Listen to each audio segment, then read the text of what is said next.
DJ Sports.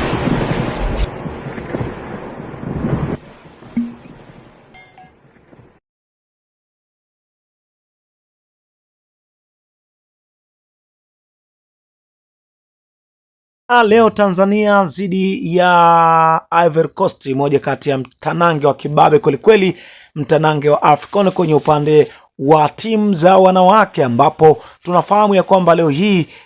Tanzania anashuka dimbani zidi ya Ivory Coast, moja kati ya mchezo wa kibabe kwelikweli, na tutakwenda kutazama zile dakika 90 za mchezo huo, na hivyo tutaweza kujua nani siku hii ya leo atakuwa mwenye nguvu zaidi ya mwenzake. Cha kufanya ni kugusa neno subscribe kwa ajili ya